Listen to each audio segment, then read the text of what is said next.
ये second lecture पे based assignment था। इसमें कुछ सब्जेक्टिव क्वेश्चंस थे, कुछ ऑब्जेक्टिव थे और कुछ 1-2 लाइनर्स थे। ठीक है, थियोरटिकल क्वेश्चंस थे। तो एक एक करके डिस्कस करेंगे। Four charges each of 2 microcoulomb are lying on x axis as shown in a figure. चार चार्जेस हैं, Q1 है, Q2 है, Q3 और Q4 है। और चारों के वैल्यू जो है वो 2 माइक्रोकूलाम है, एक्स एक्सिस पे लाई कर रहे हैं। Q1 चार्ज ओरिजिन पे है, Q2 यहाँ से 2 सेंटीमीटर पे, Q2 से Q3 2 सेंटीमीटर पे और Q3 से Q4 4 सेंटीमीटर पे। अब आपसे पूछ रहे हैं find the net Coulombic force on charge Q2। Q2 पे नेट कूलम्बिक फोर्स कितना होगा। तो इसमें समझने वाली ये बात ये है कि Q सारे चार्ज 2 माइक्रोकूलम के हैं, सिमिलर चार्जेज हैं, सेम चार्जेज हैं। तो मैंने मान लिया चलो चारों के चारों पॉजिटिव हैं, तो Q2 पे Q1 का जो रिपल्शन का फोर्स लगेगा वही Q3 का रिपल्शन का फोर्स लगेगा। तो Q1 का force on Q2 and Q3 का force on Q2 will be cancel out. ये आपको समझ में आया। Q1 ने Q2 को जितना रिपेल किया होगा उतना ही Q3 ने Q2 को रिपेल किया है और वो रिपल्शन के फोर्स आपस में कैंसिल आउट हो जाएंगे। तो वो हमें काउंट करने की ज़रूरत ही नहीं है। यानी Q2 पे जो नेट फोर्स आएगा वो सिर्फ और सिर्फ Q4 का आएगा। तो कितना आएगा नेट फोर्स ऑन Q2, तो वो आपका आ जाएगा K Q2 Q4 upon distance कितनी है, तो इनके बीच में डिस्टेंस 6 सेंटीमीटर है, तो 0.06 का स्क्वायर। सारी वैल्यू डाल देते हैं, आपको आंसर मिल जाएगा। K है 9 इंटू 10⁻⁹ और Q2 जो है वो 2 माइक्रोकूलम है, 2 इंटू 10⁻⁻6 और Q4 भी आपका 2 माइक्रोकूलम है, 2 इंटू 10⁻⁻6 अपॉन डिस्टेंस का स्क्वायर। तो 0.06 का स्क्वायर करेंगे तो ये आ जाएगा 36 इंटू 10⁻⁻4। कैंसिल करते हैं तो 9 से कैंसिल करेंगे, 9 4 जा 36 और 2 2 जा 4 और ये 4 कैंसिल आउट हो गया। यानी आपका जो आंसर आने वाला है वो आने वाला है 10⁻9, तो ये है इंटू 10⁻, ये -6 और -6 -12 हो जाएगा और ये 10 प्लस ऊपर पहुंच के +4 हो जाएगा। तो 9 और 4 13 होता है आपका और ये है आपका -12, तो आपका आंसर आया 10 न्यूटन। तो Q2 पे जो नेट फोर्स लगेगा वो 10 न्यूटन का होगा और उसकी डायरेक्शन इधर होगी, उसकी जो डायरेक्शन होगी वो इस तरफ होगी डायरेक्शन। क्लियर। ये आपका फर्स्ट क्वेश्चन था। अब हम सेकंड की तरफ चलते हैं।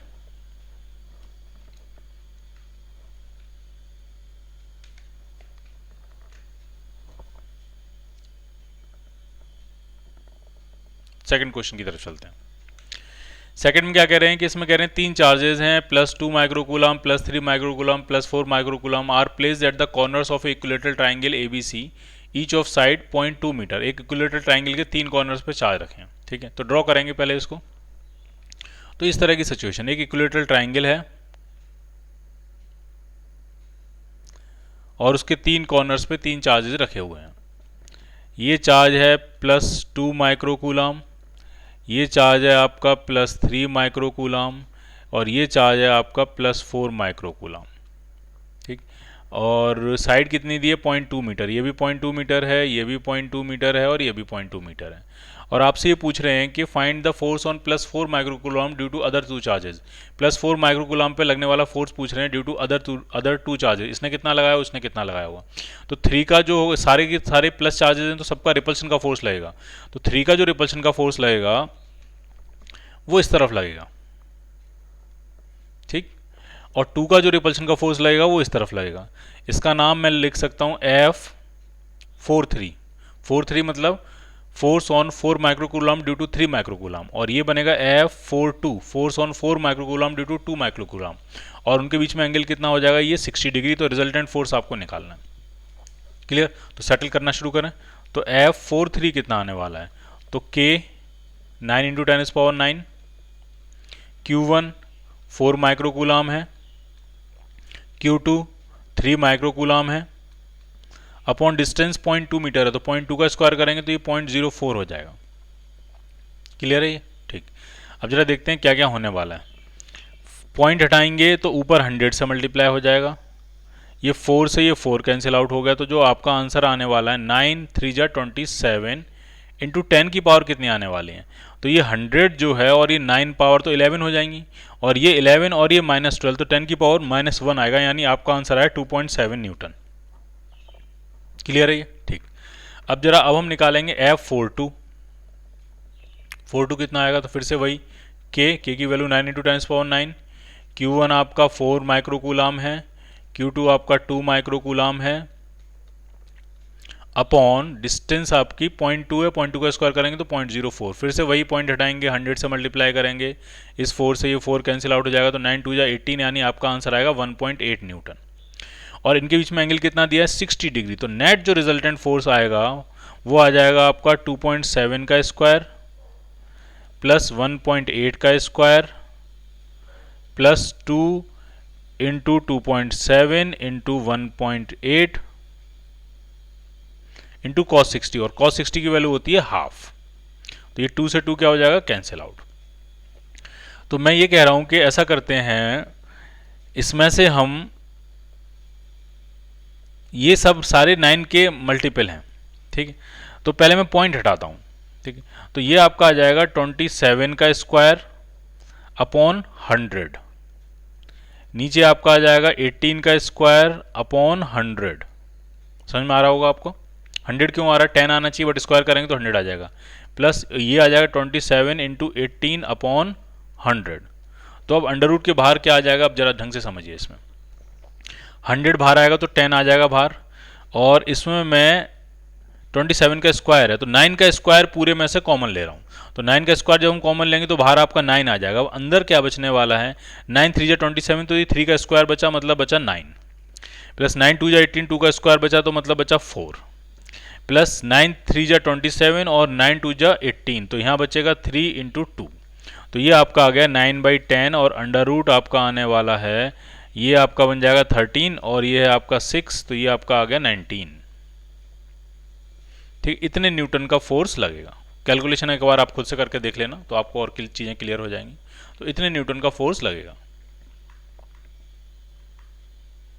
ये था आपका क्वेश्चन नंबर 2। अब हम आते हैं थर्ड पे, थर्ड क्वेश्चन पे। इसमें क्या कह रहे हैं वो समझिए। पॉइंट चार्जेस हैं, एक 0.1 माइक्रोकूलम है, 0.2 माइक्रोकूलम है, -0.3 माइक्रोकूलम है और -0.2 माइक्रोकूलम है। ये कॉर्नर्स पर रखे हैं of a square of side 1 metre. Calculate the magnitude of the force on the charge +1 microcoulomb placed at the centre of the square, ठीक है। तो बनाएंगे, ड्रॉ करेंगे। पहले कि ये स्क्वायर शेप है और इसके 4 कॉर्नर्स पे, स्क्वायर की साइड 1 मीटर दी है, इसके 4 कॉर्नर्स पे 4 चार्जेस रखे हैं। इस पे है +0.1 माइक्रोकूलम, ये है आपका +0.2 माइक्रोकूलम, ये है आपका -0.3 माइक्रोकूलम और ये है आपका -0.2 माइक्रोकूलम, ठीक। और 4 कॉर्नर्स पे A B C D पे of a square of side 1 metre. Calculate the magnitude of a force on the charge +1 microcoulomb placed at the centre of the square. Square के centre पे एक charge रखा है जो है +1 microcoulomb, और इस पे फोर्स पूछ रहे हैं कितना लगेगा, ठीक है। तो जरा ढंग से समझना है। ये प्लस वाला यहाँ समझिए, ये जो +0.2 माइक्रोकूलम का इस पे लगेगा रिपल्शन और -0.2 माइक्रोकूलम का लगेगा अट्रैक्शन, तो ये दोनों ऐड हो जाएंगे। इसी तरह से +0.1 माइक्रोकूलम का इस पे लगेगा रिपल्शन और +0.3 माइक्रोकूलम का इस पे लगेगा अट्रैक्शन, तो ये दोनों भी ऐड हो जाएंगे और फिर इनका रिजल्टेंट हम नीचे की तरफ निकालेंगे, ठीक। तो मैं नेमिंग कर रहा हूँ, ये चार्ज A मानते हैं, ये B मानते हैं, ये C कहते हैं और ये D कहते हैं, ठीक। तो A ने कितना फोर्स लगाया होगा, A ने उस पर कितना फोर्स लगाया होगा, तो वो आ जाएगा K, Q1 है 1 माइक्रोकूलम यानी 1 × 10⁻⁶, और Q2 है आपका 0.1 माइक्रोकूलम, तो ये आएगा 0.1 × 10⁻⁶, अपॉन ये जो डिस्टेंस होगी, अभी मैं इसको R कह देता हूँ, R की वैल्यू हम बाद में डालेंगे, अपॉन R का स्क्वायर। ये A का फोर्स। अब A का फोर्स और C का फोर्स आपस में ऐड हो जाएंगे, तो पहले मैं C का फोर्स निकालने जा रहा हूँ। C का फोर्स कितना आ जाएगा, तो सब कुछ वही रहेगा, सिर्फ यहाँ पे वैल्यू चेंज होगी। यहाँ पे जो 0.1 लिखा है उसकी जगह मैं 0.3 लिखूंगा, और माइनस लिखने की जरूरत नहीं है क्योंकि माइनस की वजह से डायरेक्शन इसी तरफ होगी, वो मैंने डायरेक्शन इसी तरफ दिखा रखी है। अब ये तो सिर्फ मैग्नीट्यूड्स हैं, इनमें कहीं कोई डायरेक्शन नहीं है। अब ये सिर्फ क्या है, ये दोनों सिर्फ मैग्नीट्यूड हैं, डायरेक्शन हमने डायग्राम में शो करी हुई है। तो जो FC आएगा वो आपका जाएगा K 1 × 10⁻⁶ इंटू, बस यहाँ पे वैल्यू आएगी 0.3 × 10⁻⁶ अपॉन R², और ये दोनों फोर्स जो हैं वो ऐड हो जाएंगे, ठीक। तो अगर मैं उसका नाम रखूँ FAC, A और C का दोनों फोर्स ऐड हो गए हैं, FAC नाम रखें तो इन दोनों को ऐड करेंगे। तो जब आप ऐड करोगे तो ये K 10⁻⁻⁶ आर स्क्वायर, ये सब कॉमन आ जाएगा 10⁻⁻⁶, तो सिर्फ अंदर बचेगा एक में 0.1, एक में बचेगा 0.3, जब आप ऐड करोगे तो 0.4 हो जाएगा। तो फाइनल आंसर आपका आया k into 10⁻⁻⁶ into 0.4 into 10⁻⁻⁶ upon r square. ये AC का फोर्स है। ठीक, अब हम बात करते हैं जरा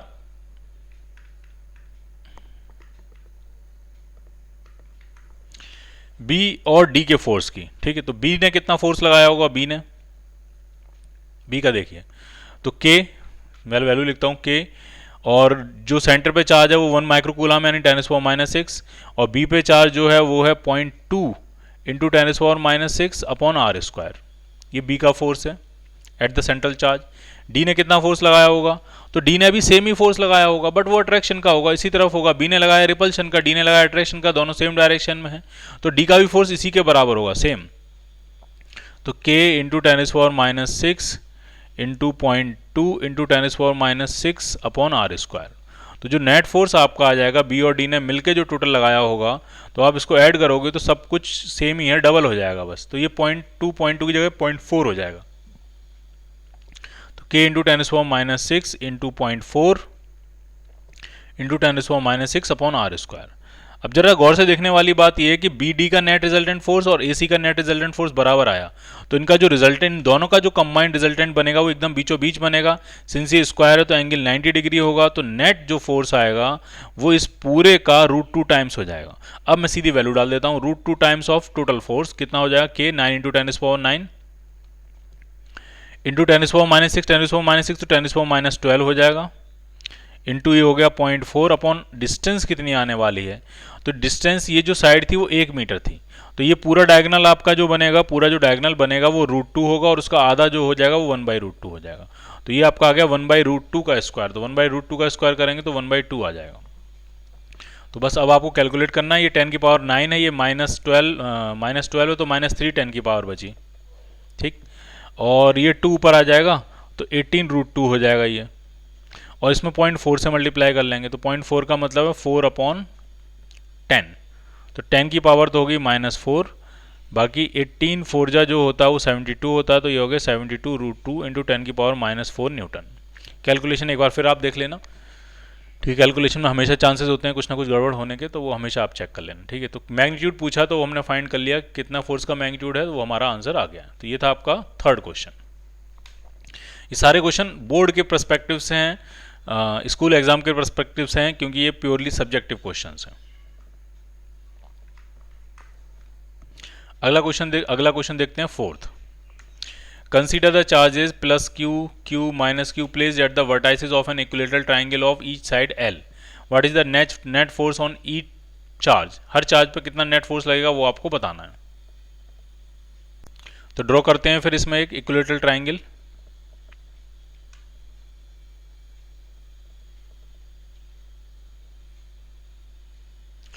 और चार्जेस आपको दिए हैं, यहाँ दिया है ये आपका Q, ये भी आपका चार्ज है Q, और ये चार्ज है आपका -Q, और हर चार्ज पे नेट फोर्स आपसे पूछा गया है। तो नेमिंग कर देते हैं, ये A है, ये B है और ये C है।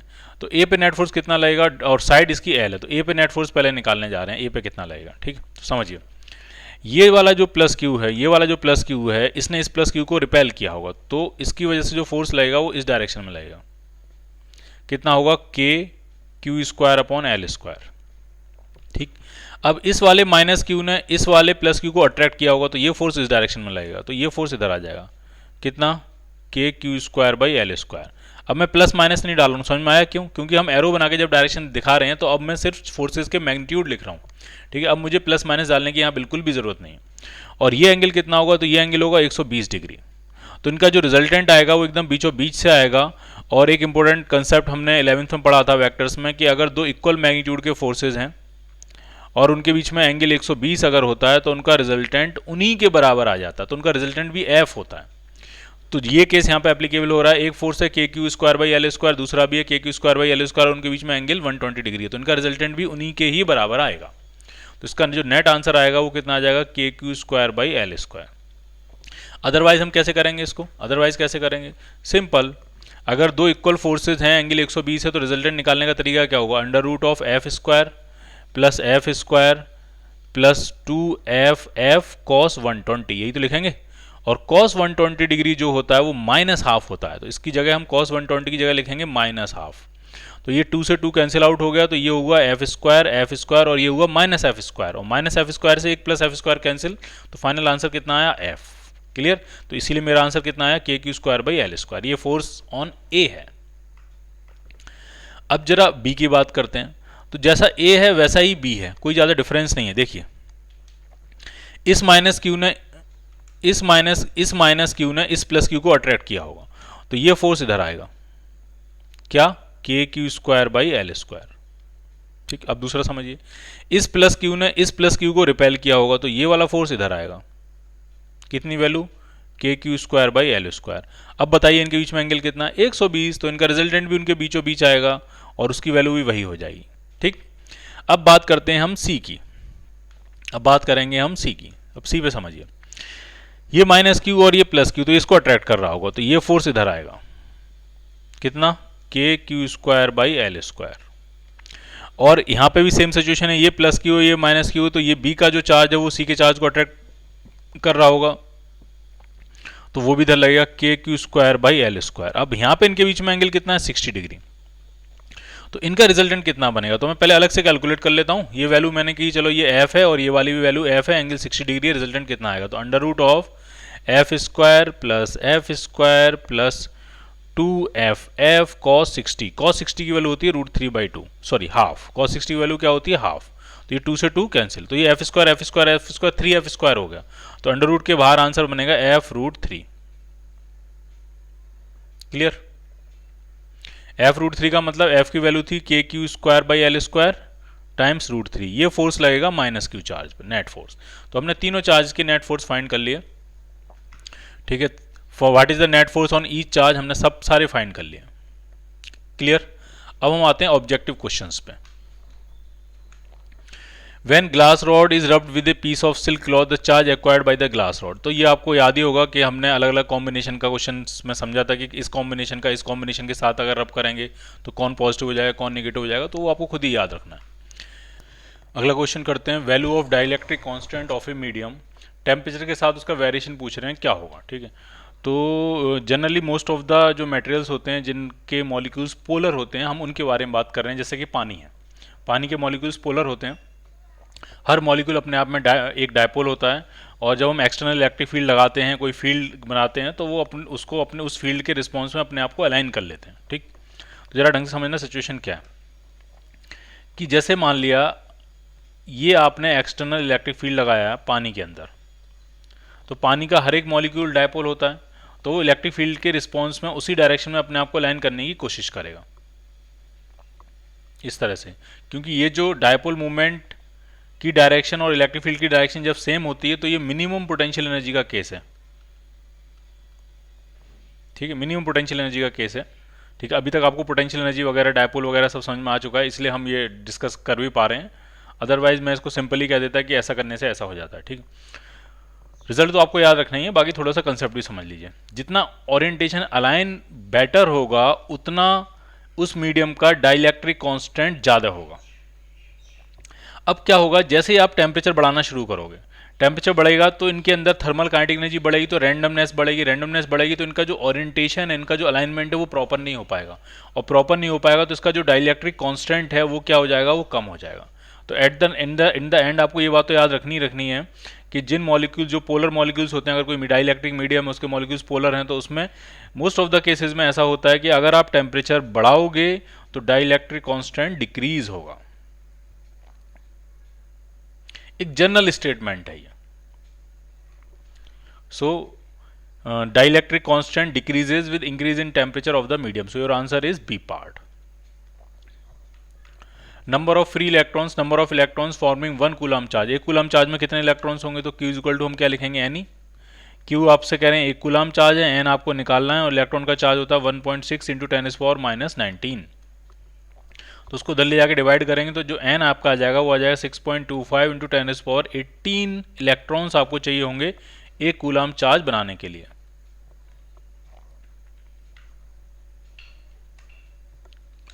When a body becomes negatively charged, its mass। कोई बॉडी निगेटिवली चार्ज कैसे होती है? नेगेटिवली चार्ज है तो उसने क्या गेन किए होंगे, इलेक्ट्रॉन्स गेन किए होंगे, और एक्सेस इलेक्ट्रॉन्स जब आए होंगे तो अपने साथ कुछ ना कुछ मास लेके भी आए होंगे, तो इसका मास जो हो जाता है वो बढ़ जाता है अगर कोई बॉडी निगेटिवली चार्ज होती है। अगर कोई बॉडी पॉजिटिवली चार्ज होती है तो क्या हुआ होगा, उसने इलेक्ट्रॉन्स को लूज किया होगा, और जब इलेक्ट्रॉन्स गए होंगे तो अपने साथ कुछ मास लेके भी चले हुए होंगे, तो पॉजिटिवली चार्ज बॉडी का मास कम हो जाता है और निगेटिवली चार्ज बॉडी का मास बढ़ जाता है।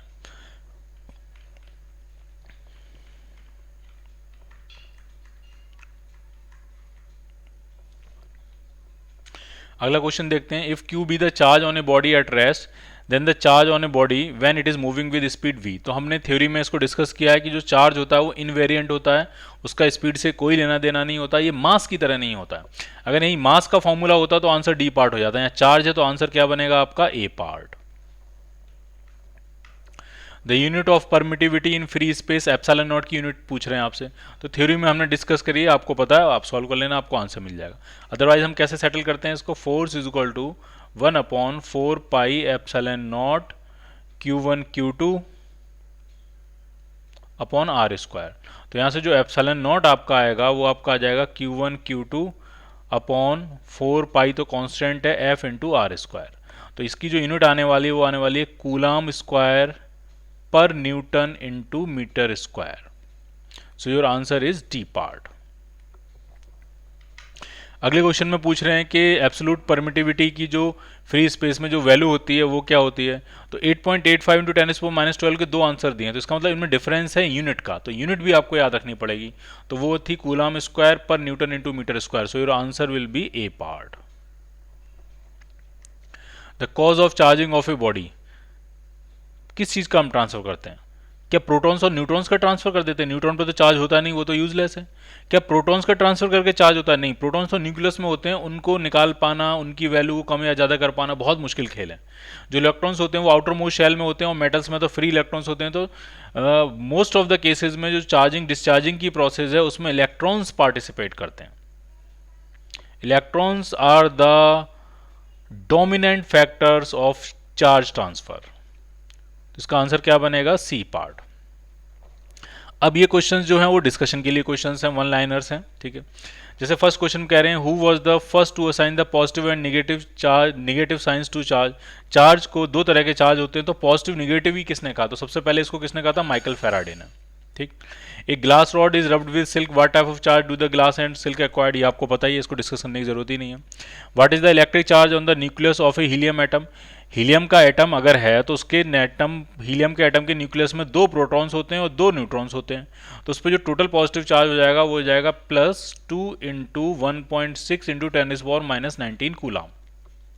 तो ये आपका आ गया 3.2 इंटू 10⁻⁻19 कूलाम, ये होगा हीलियम के न्यूक्लियस पे charge. By in coulombs law on what factors the value of electrostatic force constant के डिपेंड्स। के किस पे डिपेंड करता है, तो के मीडियम की प्रॉपर्टी होती है, के की वैल्यू होती है 1/4 पाई एप्सिलॉन नॉट, और ये एप्सिलॉन नॉट किसकी प्रॉपर्टी है, ये मीडियम की प्रॉपर्टी है, ठीक। अगले क्वेश्चन देखते हैं, what is the dimensional formula of epsilon not. तो एप्सिलॉन नॉट की अभी हमने यूनिट निकाली थी, एप्सिलॉन नॉट की यूनिट आपकी आई थी कूलाम स्क्वायर पर न्यूटन इंटू मीटर स्क्वायर। अब इसका डायमेंशनल फॉर्मूला बनाते हैं, तो जो कूलाम चार्ज होता है, चार्ज को हम AT लिखते हैं, current into time, ampere into T seconds, ठीक है। एम्पियर इंटू टाइम चार्ज को लिखते हैं AT, तो ये बनेगा A² T²। फोर्स की यूनिट होती है MLT-2, और मीटर स्क्वायर, मीटर है लेंथ, लेंथ स्क्वायर L²। तो ये एप्सिलॉन नॉट की यूनिट आने वाली M-1 L-3 T4A²। तो ये डायमेंशनल फॉर्मूला बनेगा आपका एप्सिलॉन नॉट का, ठीक। अगला क्वेश्चन करते हैं, define dielectric constant of a medium. तो ये थ्योरी का पार्ट है। Dielectric constant of A water is 80, what is it's permittivity. Dielectric constant दिया और परमिटिविटी पूछ रहे हैं आपसे, तो जो डाइलेक्ट्रिक कांस्टेंट होता है, ठीक है, इसको मैं ऐसे लिख रहा हूं, जो परमिटिविटी होगी उस मीडियम की तो वो जाएगी एप्सिलॉन नॉट इंटू के, स्मॉल के, ठीक। और यहाँ जो स्मॉल के है ये डाइलेक्ट्रिक कांस्टेंट है, ये कैपिटल के मानते हैं, इसको मैं क्या मानता हूँ, कैपिटल के, और ये स्मॉल के, ये डाइलेक्ट्रिक कांस्टेंट है। आप चाहो इसको रिलेटिव परमिटिविटी भी कह सकते हो, एप्सिलॉन आर भी कह सकते हो, ये रिलेटिव परमिटिविटी कह सकते हो या डाइलेक्ट्रिक कांस्टेंट इसको कह सकते हो। तो उसकी उसकी टोटल परमिटिविटी आपसे पूछ रहे हैं, नेट परमिटिविटी क्या होगी। तो एप्सिलॉन नॉट की वैल्यू आप जानते हो 8.85 इंटू 10⁻⁻12, और जो डाइलेक्ट्रिक कांस्टेंट है या रिलेटिव परमिटिविटी है पानी केस में वो कितनी दी आपको 80। तो आप इसको मल्टीप्लाई कर लो, आपको आंसर मिल जाएगा। क्लियर। अगले क्वेश्चन में कह रहे हैं electrostatic force between two charges is called central force. Central force क्यों कहते हैं? क्योंकि वो सेंटर टू सेंटर एक्ट करता है। ग्रेविटेशनल फोर्स और इलेक्ट्रोस्टैटिक फोर्स दोनों ही सेंट्रल फोर्स हैं। वो एक बॉडी के सेंटर से, एक स्फेरिकल बॉडी के सेंटर से दूसरी स्फेरिकल बॉडी के centre, central to central line के अलोंग ही एक्ट करता है, इसलिए उसको हम क्या कहते हैं? Central force. क्लियर।